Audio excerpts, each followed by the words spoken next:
C'est parti. Comme promis, ça c'est le manuel d'accompagnement à la mise en place du système de management QHSE aux qualités de façon particulière. Je suis Marc Saint-Ange, consultant système de management de la qualité. Alors qui suis-je pour que je puisse vous présenter un tel manuel sur la mise en place du système qualité? Moi je suis Marc Saint-Ange. J'ai une formation de base en gestion des affaires. J'ai une spécialisation en système de management de la qualité. J'ai plus de 10 ans d'expérience dans la formation et la mise en place du système qualité environnementale, management environnemental, HACCP en entreprise, etc. J'ai accompagné plus d'une 150aine d'entreprises dans la mise en place de systèmes qualité, système management environnemental, système HACCP ou GFSI. Je suis aussi ancien consultant pour l'Organisation des Nations Unies pour le développement industriel ONUDI dans la mise en œuvre du système qualité. Alors, le sommaire de ce manuel, c'est que je vais vous parler les qualités nécessaires pour être responsable en QHSE. Et ça, ce sont des facteurs essentiels parce que très peu de gens s'engagent dans une démarche QHSE. Ils sont sortis de l'université ou bien de la faculté. Ils oublient totalement tous ces aspects qui sont intéressants. Alors, je dis ils oublient. C'est comme j'ai l'impression que c'est des choses qui ont été enseignées à l'école. Mais pratiquement, à l'école supérieure, on n'enseigne pas réellement ce genre d'aspect. Et c'est pourquoi que je vais vous présenter un manuel sur l'accompagnement des entreprises. Comme je vous dis, nous verrons les qualités nécessaires pour être responsable à QHSE. Nous allons voir aussi du point de vue personnel le responsable à QHSE, les méthodes de travail du responsable à QHSE, que vous soyez responsable à QSE, HSE, QHSE, peu importe votre titre. Donc ce sont pratiquement des titres qui sont un petit peu familiers l'un avec l'autre. Nous verrons les 4 phases qui vous permettront de mettre en place ce système. Nous verrons les différentes activités principales, conditions d'exercice du métier du qualiticien. Nous allons voir les relations internes et externes parce que quand on est chef de projet, on est là pour mettre en place un système. Vous allez confronter à un ensemble de situations, tant qu'à l'interne au niveau de l'entreprise qu'à l'externe. Nous verrons les compétences requises qui sont généralement intéressantes pour occuper ce genre de fonction au niveau de l'entreprise. Nous verrons les compétences transversales que vous devez développer aussi, et que nous verrons tout à l'heure. Nous allons vous montrer pourquoi il faut un plan d'action et comment gérer son temps, parce que ce sont des aspects importants. Dépasser vos blocages intérieurs, matrice de déroulement d'un accompagnement à la mise en œuvre du système de management, et vous êtes libre de faire tout ce que vous voulez. Donc ce sont des choses, nous allons voir les 4 phases. La première phase, c'est l'initialisation du projet QHSE. La deuxième phase, c'est la phase conceptuelle du système. La troisième, c'est la mise en œuvre du système. Et la quatrième, c'est la mesure des performances et amélioration du système de management de la qualité. Et c'est cette méthode que nous utilisons dans la mise en place de tous les systèmes que nous mettons en place. Nous verrons pourquoi auditer, les principes et types d'audit, le management d'un programme d'audit, acteurs et leurs responsabilités, réalisation d'un programme d'audit, les compétences et évaluation des auditeurs. Voyons maintenant le contexte de l'écriture de ce manuel. Alors, il faut dire que la nécessité pour nous, en tant que consultants, c'est surtout de mettre en place un document qui va dicter par les réalités sur les terrains de la coordination des consultants qui accompagnent des entreprises dans la mise en place de démarches de programmes comme ISO 9001, ISO 14001, ISO 17025, ISO 17020 et ISO 17065. Le cas réel, c'est l'accompagnement de TPE, PME et aussi de grandes entreprises. En fait, il faut dire que il a été jugé nécessaire d'harmoniser la méthode d'intervention afin de faciliter des comparaisons sur l'avancement des travaux d'un consultant ou d'une entreprise à l'autre. Parce que nous avons l'habitude de coordonner un ensemble de consultants juniors sur les terrains, quand surtout nous accompagnons plusieurs entreprises à la fois, qu'il s'agit de TPE, PME. Nous estimons que c'est nécessaire d'avoir un manuel qui facilite en quelque sorte la coordination de tous ces travaux pour nous assurer qu'il n'y a pas un écart entre les différents travaux d'un consultant à l'autre. Nous avons donc proposé cette méthodologie qui déroule en plusieurs étapes, soit 24, et cette méthodologie prend en compte toutes les activités de préparation qui consistent à la réalisation d'un état des lieux, à la mise en place d'un plan d'action. Pourquoi? Parce que fort souvent, certains d'entre nous ont eu la chance d'intégrer un système qui est déjà fait, ou bien un système qui a été déjà mis en place, et que nous avons pour responsabilité de continuer avec les différentes activités de l'entreprise. Cependant, il en est d'autres qui n'ont absolument rien comme base. Donc, ils doivent partir de zéro. Et c'est pourquoi que nous estimons que ces 24 étapes sont importantes et nous décidons de les mettre à disposition de tout un chacun, surtout pour les jeunes qui viennent de l'université, qui vont intégrer le marché du travail. Il faut dire aussi que ces étapes sont importantes même pour celles et ceux qui sont déjà non seulement intégrés à un système, mais qui ont déjà de l'expérience. Parce que ce manuel d'accompagnement a été réalisé pour tout responsable à qualité, QHSE, QSE, HSE, etc., ou encore responsable à qualité qui décide de mettre en place un système qualité environnementale, santé et sécurité au travail. Tout ça peut être pris en compte.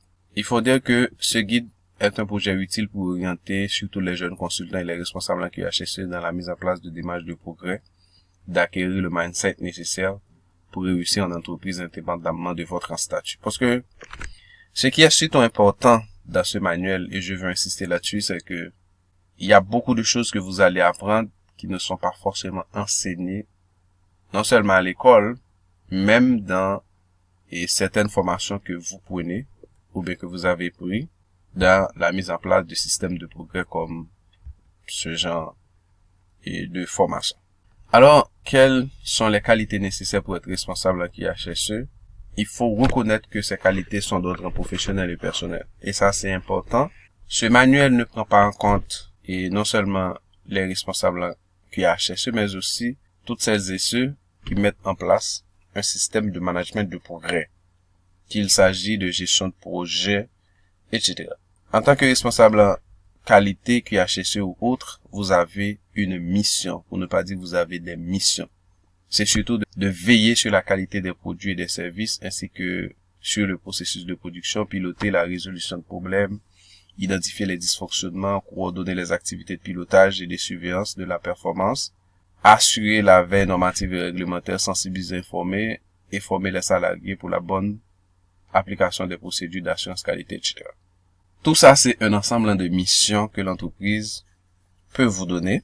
Dans la mise en place ou bien dans la gestion de système QHSE, il est nécessaire de prendre en considération tous ces aspects. Parce que ça arrive que vous intégrez une entreprise où vous n'avez pas une équipe de management qui est capable de vous donner ces missions. Et c'est pourquoi que j'ai pris cette responsabilité pour vous les fournir, parce que toute entreprise n'est pas obligée d'avoir une équipe de management de haute technologie qui sait de fond en comble les missions d'un responsable en QHSE ou d'un responsable un système de management de progrès. Mais il faut dire, au-delà de ces missions, vous avez aussi un ensemble d'atouts, à savoir, vous devez avoir une bonne connaissance de l'entreprise ou bien de l'organisme pour lequel vous mettez ou bien vous gérez ce système. Vous devez développer un esprit d'analyse et de synthèse, maîtrise des exigences légales et normatives applicables à l'entreprise. Par exemple, si votre entreprise est dans le secteur de l'agro-industrie, de l'acier, de l'énergie, il faut savoir dans le pays dans lequel vous vivez, l'État, la municipalité, etc. Il faut savoir quelles sont les normes, quelles sont les exigences légales et réglementaires applicables au secteur d'activité en question. Et ça, c'est important pour la simple et bonne raison que si vous ne prenez pas en compte ce genre d'aspect, eh bien, vous êtes contre la loi, et qui dit contre la loi, vous êtes sujet à payer des amendes, ce qui fera vraiment du mal à l'entreprise. Et non seulement au-delà des amendes, cela peut même disparaître l'entreprise pour la simple et bonne raison que vous allez avoir de mauvaises renommées médiatiques. Et ça, il faut savoir que les médias sont là pour ça, dans le sens que dès qu'il y a ce genre de problème, donc, ce sont des problèmes qui vont être relayés un peu partout et vous allez perdre en crédibilité. Et c'est pourquoi que, en tant que responsable au niveau de l'entreprise, vous devez développer un niveau d'expert en gestion de performance. Vous devez avoir le sens de la rigueur, la capacité relationnelle et rédactionnelle, et pourquoi pas dans plusieurs langues, ça c'est déjà un atout, maîtrise des méthodes de résolution de problèmes, ainsi que des outils, qualité et des normes. Tout ça, il faut dire que nous avons un ensemble de formations qui sont spécialisées pour résoudre ce type de problème, et ce sont des formations qui sont disponibles sur notre plateforme de formation.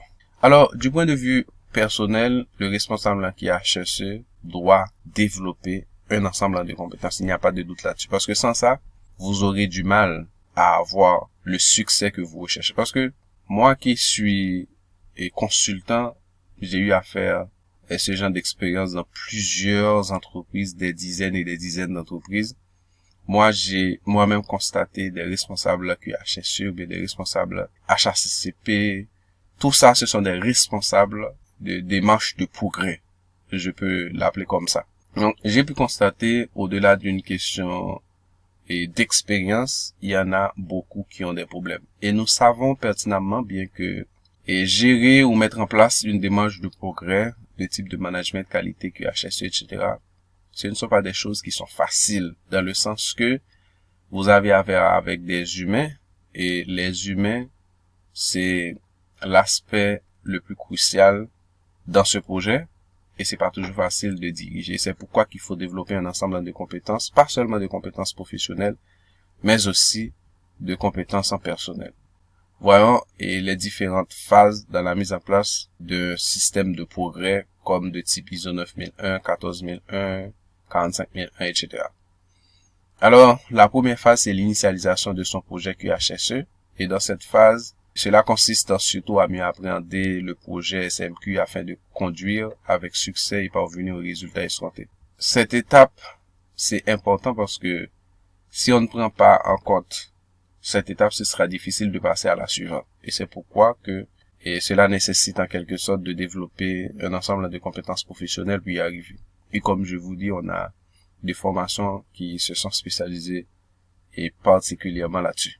La deuxième phase, c'est la phase conception du système QHSE, parce que pour initialiser le projet, vous devez réaliser un audit diagnostic, de comprendre l'entreprise, comment cela fonctionne, il faut évaluer les forces et les faiblesses, etc. Et la deuxième phase, c'est la phase conceptuelle du système. Puisque vous avez déjà une idée de ce qu'est l'entreprise pour laquelle vous allez mettre en place ce système de progrès, eh bien, la phase conceptuelle devient évidente pour la simple et bonne raison en tant que consultant, expert, responsable QHSE ou autre. Vous savez ce qu'il faut faire parce que cette phase nécessite l'engagement de la direction et la participation des différents acteurs de la mise en œuvre dans toutes les activités de l'entreprise, que ce soit le responsable qualité, les pilotes de processus, etc.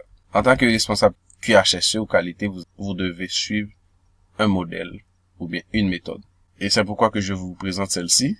Alors, dans la phase 3, il y a la mise en œuvre du SMQ ou bien du système de management qualité ou bien du système de management environnemental ou bien santé et sécurité au travail. Cette phase consiste en des ressources, des consensus et d'implication des acteurs dans la mise en œuvre. C'est à ce niveau-là qu'il faut développer non seulement des compétences professionnelles, mais aussi des compétences personnelles. Et dans la phase 4, mesure des performances et amélioration du système de management de la qualité, cette phase permet de faire l'évaluation du système pour son amélioration continue. Alors, comme je vous dis, voyons maintenant les différentes phases de la mise en place du système de progrès. Dans la version PDF, vous allez voir les différentes étapes. Mais ici, je vais vous résumer ça dans un tableau, juste pour ne pas faire trop long. La formation, et je m'assure que vous allez vraiment aimer la façon dont je vais faire. Maintenant, voici la matrice de déroulement d'un accompagnement à la mise en œuvre d'un système de management de progrès. Qu'est-ce que vous voyez? Ici, ce sont les étapes qu'il faut suivre et de l'autre côté, voici ce qu'on appelle l'activité dans cette colonne, les étapes, les activités, l'enregistrement et autres documents qui sont associés et quelle est l'observation qui est faite. Et moi, ça fait quelques temps que j'utilise ce plan, cette matrice à chaque fois que je dois accompagner une entreprise pour m'assurer à quelle étape que je suis, à chaque étape ou bien à chaque semaine du plan d'action. Par exemple, je sais que la première étape, de façon globale, et dès qu'on m'appelle pour mettre en place un système de progrès, ce que je fais comme première action, c'est le diagnostic du système de management de la qualité. Le diagnostic du système de l'entreprise de façon générale. Dans cette étape, je sais que l'activité que je vais faire, c'est surtout de désigner un auditeur ou un prestataire en conséquence. Ce qui est fait, parce que le fait que l'entreprise m'a déjà appelé, donc c'est une étape qui est franchie. Et comme enregistrement des documents, c'est le rapport et le document du diagnostic avec lequel je sors. Il y a pas mal de documents que vous pouvez utiliser. Je crois qu'il y a un document très important et que j'estime même intéressant qui existe déjà sur Internet et que vous pouvez aussi utiliser. Je ne suis pas sûr. Est-ce que j'ai ça? du système diagnostic, audit diagnostic. Bon, de toute façon, je vais juste prendre ça, c'est pour une entreprise. Je crois que c'est dans le domaine de l'agro-industrie. Ce sont des gens qui exportent de la mangue. Mais il y a un modèle que je crois que c'est Bon, ça, c'est pour le domaine de l'HACCP. Bon, c'est pas réellement ce que je voulais vous montrer. Si je vais là sur Internet, ça me donne ça comme ça. Je vais essayer d'aller ici pour voir est-ce que je peux trouver un modèle pour vous montrer audit, diagnostic, modèle. Et c'est un modèle très populaire. Pour ne pas dire bêtise, je me rappelle pas exactement qui l'avait créé. Mais je crois que c'est un modèle très intéressant que vous pouvez vraiment utiliser en ajoutant audit diagnostic ISO 9001. Comme ça, je pense que je pourrais le trouver plus facilement avec Excel. C'est beaucoup plus facile. C'est comme un modèle de checklist que vous pouvez utiliser. C'est pas du tout difficile, dans le sens que on prend toutes les exigences de la norme en question et on essaie c'est quoi les blogs. Et ici, qu'est-ce que vous faites? Vous pouvez prendre ce modèle. Je crois que c'est un modèle libre, mais rappelez-vous surtout de ne pas enlever les logos. Je crois que c'est pas possible du tout de les enlever.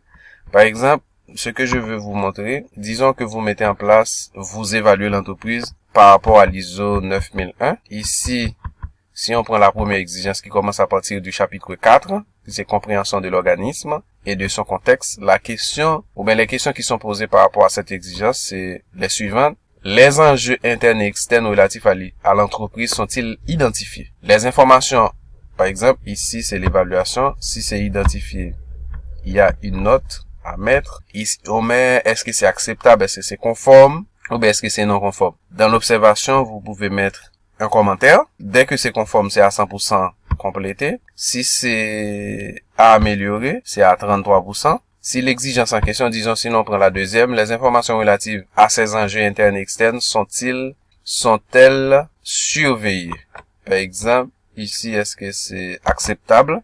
Dès que c'est acceptable, c'est à 66%. À la fin, qu'est-ce qu'on va avoir? On va avoir les résultats globaux qui nous montrent à quel point que l'entreprise en question ou bien l'organisme satisfait la norme ISO 9001. Ça, c'est juste un modèle que je voulais vous montrer. Maintenant, revenons sur les 24 étapes que j'ai moi-même créées pour vous dans ce manuel. Ici, comme je vous dis, la première étape, c'est le diagnostic du système. Le diagnostic peut être aussi réalisé par l'entreprise elle-même, dépendamment si l'entreprise dispose de quelqu'un qui a la compétence pour le faire.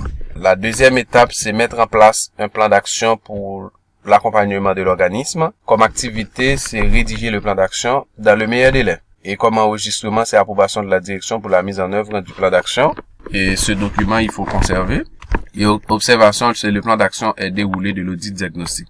Et pour aller plus rapide, si on prend troisième étape, mise en place des équipes de projet. Comme activité, c'est désigner les membres, formaliser la désignation de l'équipe du projet, de l'équipe et du rôle de chaque participant dans un document. Informer, sensibiliser les membres. Comme enregistrement, il y a la lettre de désignation signée par une autorité appropriée. Donc, comme observation, les membres de l'équipe doivent être choisis de la manière la plus étendue possible afin de couvrir l'ensemble du champ d'application de la norme. L'équipe comprendra un niveau de décision, le responsable qualité, le représentant de la direction et un niveau opérationnel. Et la quatrième étape, c'est la revue du plan d'action. Ici, c'est la revue du plan d'action, des modalités. Comme activité, c'est faire la revue du plan d'action avec la direction, avec l'équipe qualité.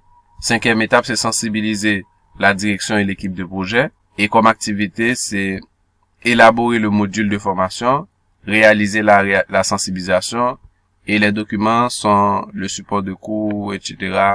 Et sixième étape, c'est formation sur l'écoute client. C'est ce que nous avons l'habitude de faire. Comme activité, c'est élaborer le module, réaliser la formation. Quand nous mettons en place un système. Septième étape, c'est la rédaction de la politique qualité, ou bien la politique environnementale, santé, sécurité au travail ou autre. Comme activité, s'entretenir avec le top management, prendre des connaissances des documents de base, de la structure, statut, décret, mise en place, etc., plan stratégique, proposer un projet pour l'amélioration à partir de la contribution du top management.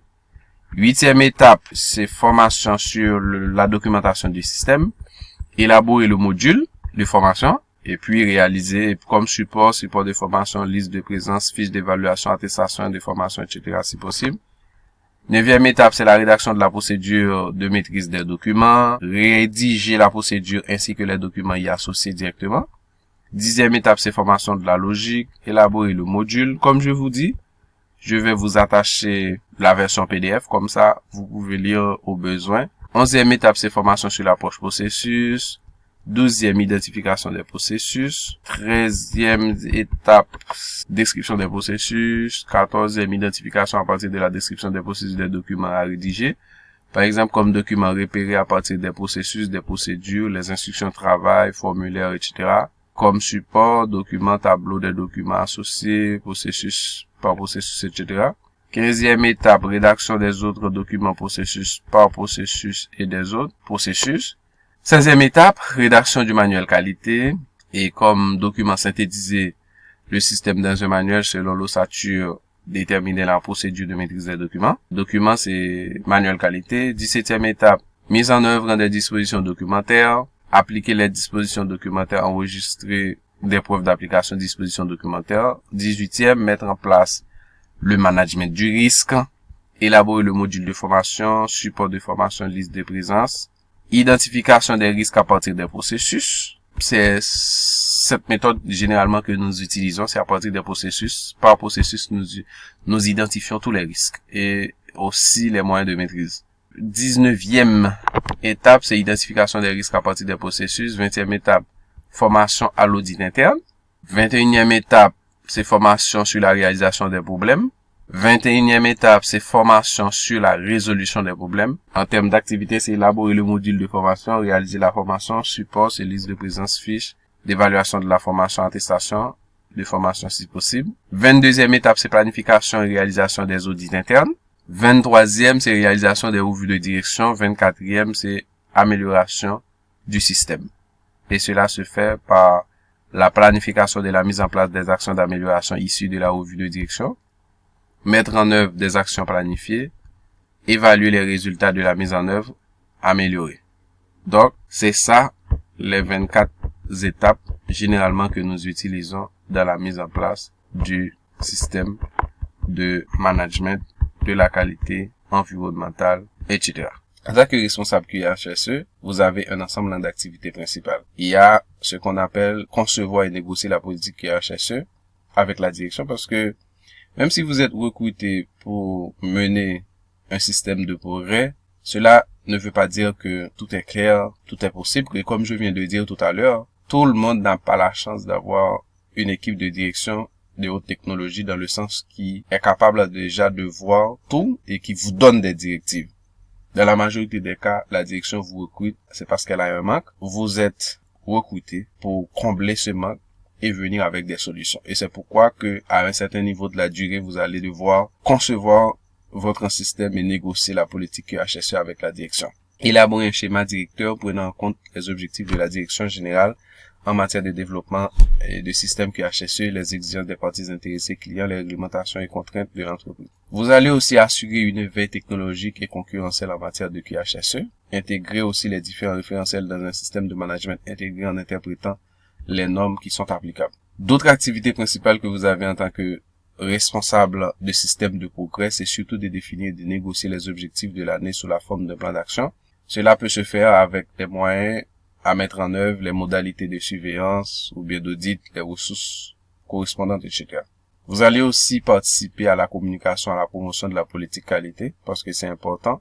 La politique est rédigée, certes, validée par la direction, affichée, etc. Donc, en tant que responsable de l'image de progrès, donc c'est aussi votre rôle de communiquer de façon constante et de promouvoir la politique au niveau de l'entreprise, qui est d'ailleurs un des premiers documents importants pour la mise en place du système.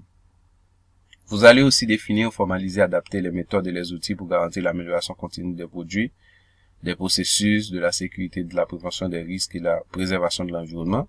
Vous allez aussi avoir comme principale activité rédiger, mettre en œuvre, directives, procédures, les instructions, former si besoin les cadres, les techniciens, les responsables d'équipe, participer à la sensibilisation du personnel. Tout ça, c'est important. Et à ce niveau, il faut faire la différence entre la formation et la sensibilisation. Parce que dans la formation, vous enseignez un ensemble de concepts et de choses qui peuvent paraître un petit peu nouvelles pour certains. Mais dans la sensibilisation, vous devez à ce niveau faire prendre conscience à tous les différents acteurs qui participent en quelque sorte à la mise en œuvre de ce système de progrès. Vous avez aussi besoin d'animer des groupes de résolution de problèmes ou d'amélioration. Tout ça, ce sont vos principales activités.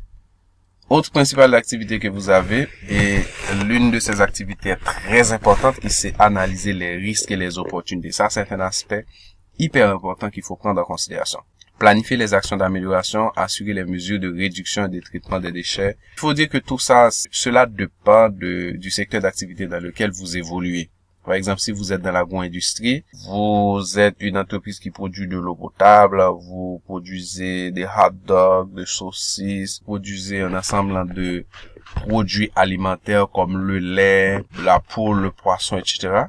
Donc, il y a des aspects qui vous sont concernés et qui ne sont pas forcément concernés d'autres types d'industries comme le secteur de l'énergie. Vous avez aussi des déchets à gérer, certes, et généralement qui sont toxiques et qui ne peuvent en aucun cas participer à la production d'autres produits. Vous allez aussi préparer, mettre en place la surveillance, les audits internes, les audits externes, réaliser le suivi statistique des résultats par rapport aux objectifs fixés, participer à l'analyse des risques, des dysfonctionnements et la recherche des pistes d'amélioration, formation, procédés, etc. Il faut dire en passant que un tel poste nécessite réellement de développer un ensemble de compétences. Mais ce qui est surtout important de comprendre, c'est qu'il faut être prêt surtout à apprendre. Parce que vous n'êtes pas obligé de savoir tout avant d'intégrer un tel poste, responsable de démarches de progrès. Mais l'idée, il faut avoir l'esprit ouvert, être attentif, curieux, vous voulez apprendre énormément de choses et surtout de communiquer. Et comme ça, je vous assure que vous allez avoir plein d'expériences et acquérir énormément de choses. Alors, parmi les principales activités, vous devez avoir les résultats attendus dans la mise en place du système de management qualité environnementale, santé, sécurité au travail, etc. Il faut voir l'évolution de la qualité de la production globale, l'amélioration de la sécurité, santé et sécurité au travail, le succès des audits internes, la certification ou labellisation si nécessaire, l'adhésion du personnel et l'évolution des attitudes par rapport à la qualité, la sécurité et l'environnement. Tout ça, ce sont des aspects importants à prendre en considération. Maintenant, il y a un ensemble de compétences qui sont requises. Je ne vais pas vous en parler trop dans la vidéo, mais je vais vous laisser surtout le PDF de ce manuel et comme ça, vous allez pouvoir lire en profondeur. Par exemple, parmi ces compétences, il faut bien connaître les process de l'entreprise, ses flux, les technologies associées. Il faut comprendre de A à Z ce que fait votre entreprise, comment sont venues les matières premières, qui sont les fournisseurs, comment les matières premières sont stockées, comment elles participent à la production et comment les produits finis, disons, sont stockés à la fin et comment on vend, etc. Il faut avoir tout ce process-là dans votre tête. Non seulement pour la production, mais aussi pour la santé, sécurité au travail, etc. Tous ces aspects.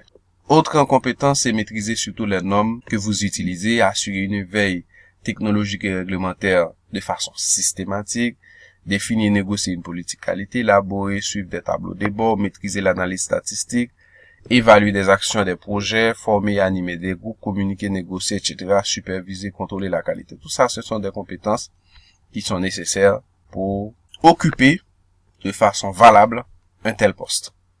D'autres compétences transversales que vous avez besoin de développer, c'est surtout à l'écoute des parties intéressées. Et vous savez déjà que les parties intéressées sont les différents collaborateurs de l'entreprise, les clients, les fournisseurs, etc.